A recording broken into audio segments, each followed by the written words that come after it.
One time when I was 13 I went on Wattpad and started reading One Direction fanfics. I came across this story called Harry Styles Fantasy and I clicked on it. I was so into it 13-year-old me was humping my pillow every night while reading it. I finished it over the course of a week and fell into a deep state of depression, until I noticed something at the bottom of the story. It was an Instagram user and written next to it was "It's me, the real Harry Styles. This is my private account," and I started frothing at the mouth. I leaped at my phone to go into Instagram and I searched up the user and noticed it only had 84 followers. I thought, OMG, Harry Styles is so shy and mysterious, I wonder what he posts on his private. I followed and to my surprise I instantly got accepted. I could feel my hoochula pasatoochula violently throbbing. Oh my fucking god, the real Harry Styles literally just followed me. I sent a message saying, "Hey honey pie, I'm your biggest fan. I hump my pillow every night when I read your story," and he instantly opened it and started typing. At this point I was ready to squirt. Holy shit, Harry is typing to me, and he said, "I just looked at your page and you're very pretty. Would you like to meet up?" I told him, OMG, yes please, you can meet up with me, you don't have to ask me twice. And he said, "Okay, what's your address?" I told him and he said, "What? No way. I live on the next street. Meet me at the park across the road." I knew exactly what park he was talking about, so I went to my room to freshen up my Kazatochi Batatochi. I wanted to be the shy different girl, so I started watching quick Bella Swan Twilight compilations on YouTube to morph into character. I was twitching and stuttering and I knew I was ready, so I threw on my button-up coat and Ugg boots and got ready to meet the Harry Styles. I was walking out the door and my mom said, "Where are you going?" And I said, You wouldn't understand, mother." She said, "Take a water bottle in case you get tired from the walk, and this jacket because it's cold." And I said, "I don't really like any cold, wet thing. I don't really twitch." I slammed the door shut and began my walk to the park. I could see my mother watching me from the curtains and I was thinking, gosh, she's so pathetic and jealous. Anyways, I arrived at the park and it was dead silent, mysterious and quiet, just like my Harry. I heard a twig snap behind me and I turned around violently. Please! I turned around and saw this 60-year-old man smiling at me, and he said hello. This time I was stuttering and twitching for real and I was so scared, and he noticed. He came closer and said to me, "Don't be scared. I'm Harry's manager. He always sends me to pick up his dates." I said, "Oh okay," he and grabbed the old man's hand and began to walk to his rusty rotting pickup truck, until I heard something in the distance. I turned around violently to see my mother sprinting full force at us, then leaping onto the dusty old man. She started beating him TF up and she screamed, "Go back to the house." When I went there, police were at the front and one of them was holding my phone. A few police officers ran into the park and minutes later came back with the old man and my mom. It turns out it wasn't Harry Styles' manager but a dangerous old fart who's done this before and already got arrested for the same thing. My mom said she was so paranoid and worried she looked at my phone and saw the messages between me and Harry, so she called the police. He got arrested for 7 years, no probation, and my mom took away my phone and didn't let me have one until I was 16. An even bigger justice was served because the creepy old man later died from bowel cancer. Y'all better buckle up because this one's a ride. One day when I was 11 my mom let me use her laptop so I can study for my classes and shit. I got so bored while studying so I decided to go on some frisky websites, until this ad popped up. It said, "Congratulations, you've won a free MacBook Pro. Click here to claim it." I thought, OMG, holy shit, I got a free laptop, now I won't have to use my mom's and she won't have to save money to buy me one. So I clicked claim. It redirected me to a blank page and then everything went frozen. I couldn't click out of it or shut off the laptop and I started freaking out. Not because I thought something bad was happening, no, I was freaking out because I thought someone else was gonna claim the laptop before me. The camera started flashing indicating that it was turned on, and I started hysterically crying because I thought it meant that someone else claimed it. My mom heard me hyperventilating so she ran into the room in a panic, and she found me slobbering on her laptop while the screen was blank. She ran over and hugged me and asked what's wrong, and that's when we heard a dark low demonic voice from the laptop say, "We found you," before it shut off and wouldn't turn back on.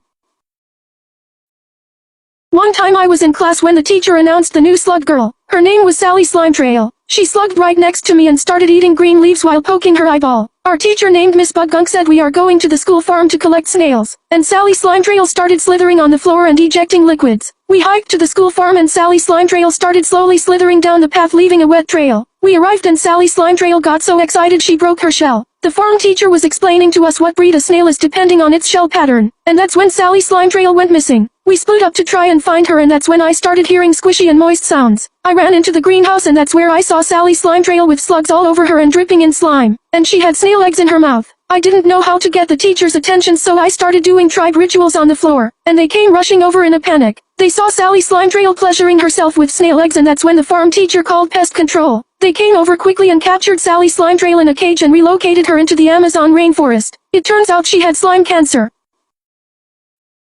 One time I woke up with really bad constipation. I was confused as to why my stomach logs were refusing to depart from my fluffy bubble, so I decided to take action. I went to inform my mummy about my bodily mishaps. Oh mummy, there are corn-filled logs stuck in my tummy, and she collapsed in slow motion. She violently got back up just as quickly as she fell and began violently fingering my belly button to stimulate log flowage. It wasn't working and it seemed to anger the logs as my stomach started violently beatboxing. She threw me into the car violently and rushed me to the hospital in the speed of a flash in slow motion. We arrived violently and the nurses immediately threw me on a stretcher. I woke up on a hospital bed with the head nurse walking towards me. Oh patient, oh patient, why won't the logs come out of your basement? And my mummy collapsed in slow motion. They began surgery while I was still awake because there was no time to waste, and they scalpeled open my stomach and removed my corn logs one by one. I had so many corn logs that the surgery lasted 48 hours and they sewed me back up violently. We were sitting in the waiting room violently waiting for the results. The results came in violently and my mummy started slobbering on the envelope, so I snatched it out of her paws and opened it myself. It turns out my virgin bubble hole was so tight that nothing could get through it, resisting any passing logs and pushing them back up into my stomach. I now have to shit through my belly button.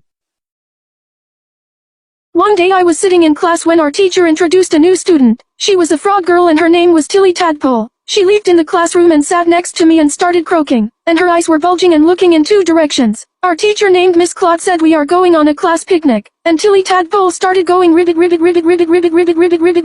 We got on the bus and Tilly Tadpole sat next to me and started slapping the bus flies with her tongue and then eating them. We arrived and she leaped off the bus into the grassy area where an entire picnic was set up. We were all sitting on the plaid blanket eating yummy foods, and we saw Tilly in the corner digging up dirt and eating crickets and worms. Suddenly Tilly was gone. I told Miss Claude and she started violently flossing. We were looking around frantically when we suddenly heard. We rushed over to the lake and that's when we saw Tilly Tadpole sitting at the bottom of the lake naked, and she was kissing a dirty swamp toad. Our teacher had to scoop Tilly out with a giant fishing net and we called her Tilly Toad Breath the whole ride back. It turns out she had throat cancer.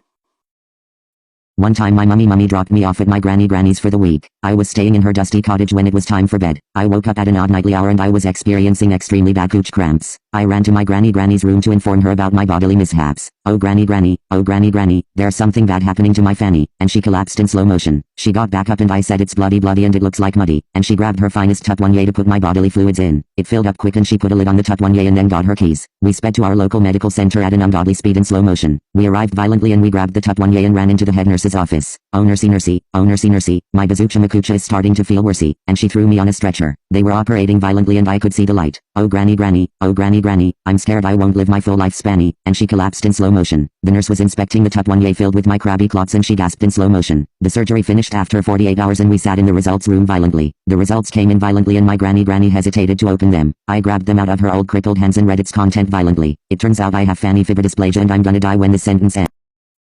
One sunny morning I woke up in the middle of the night. I sat up and looked around violently, and that's when I felt my finger throbbing. I looked at it and it was filled with a creamy cream so creamy you could churn it for butter. I ran to my mummy's room in slow motion and told her violently, oh mummy, there's something bad happening to my thummy, and she collapsed in slow motion. She got up rapidly and inspected my thumb, and she had fear in her eyes. She put on her glasses and grabbed an old dusty book and said I've seen this only once before. It happens so rarely. I said what could be possessing my thumb with an ungodly cream, and she slammed the book shut. She said we need to go to the hospital right this instant. We sped to the hospital as fast as we could in slow motion. We arrived violently and that's when I got brought out on a stretcher. I was taken to the immediate surgery room and they began operating while I was still on the stretcher. She grabbed my hand violently. Oh mummy, my body is starting to feel numby, and she collapsed in slow motion. I'm not ready to die. The surgery lasted for 17 hours and it finally finished. We were in the waiting room sitting violently when the results came in. My mummy opened the envelope to reveal that it was just constipation cream. My mummy spent the rest of the day wiping my bummy. One time I was in the shower when suddenly my wachakasachazakalachazonklakataklala started to cramp. It cramped so bad I fell on the floor violently, and I started calling for my mummy. Oh mummy. I fell so hard and landed on my bummy. She barged in violently and saw me laying majestically on the floor, and she collapsed in slow motion. She got back up after 0.014 seconds and she then threw me over her shoulder violently. She threw me in the car violently and started to speed in slow motion. Oh mummy, my wachakasachazakalachazonklakataklala is starting to feel numby. She stepped on the gas and we arrived at the hospital in 3.01 seconds. She got out of the car violently and the nurses rushed out and put me on a stretcher. They immediately took me to the surgery room and began operating. The head nurse screamed forget the anesthesia and they began to operate while I was awake. Oh mummy, I feel the doctors playing in my tummy. The surgery was still going at 8 hours in and mummy was starting to get worried. My mummy asked when will it be over, and the nurse said it could take all night. She then collapsed in slow motion and was brought out on a stretcher. She came back in an hour later and that's when the surgery finished. I came out in the clear and it turns out I just had violent constipation and I rapidly shit all over the operating table. They sent me home with a lollipop. One day I was feeling a little creamier than usual, suspiciously creamy to the point it's inhumanly possible. I got out of bed and looked at my wachakasachazakalachazakon and it was filled to the brim. I scooped up all my wachakasachazakalachazakon cream and put it in a contonier and went to my mum's room with it. I said, oh mummy, what is the meaning of my creamy triangle? And she collapsed in slow motion. She immediately stood back up and grabbed the contonier out of my hand and started to inspect it with her fingers. She said, this is no ordinary wachakasachazakalachazakon cream. This is a violent and rabid, infectious and contagious, harmful and dangerous wachakasachazakalachazakon cream. I dropped the contonier in slow motion and began to panic violently. Mummy, am I gonna die? And she said, no honey crumbs, I would never let that happen. She rushed me to the vet and they vacuumed all my bacteria blobs and coochie cream, and I had to violently wait for the results. The results came in violently, and we all hesitated to open it. My mummy grabbed the envelope out of my hands and read its content violently, and she collapsed in slow motion. It turns out I have flap cancer and I have 10 minutes to live. I spent my remaining time writing this story for you all. Goodbye.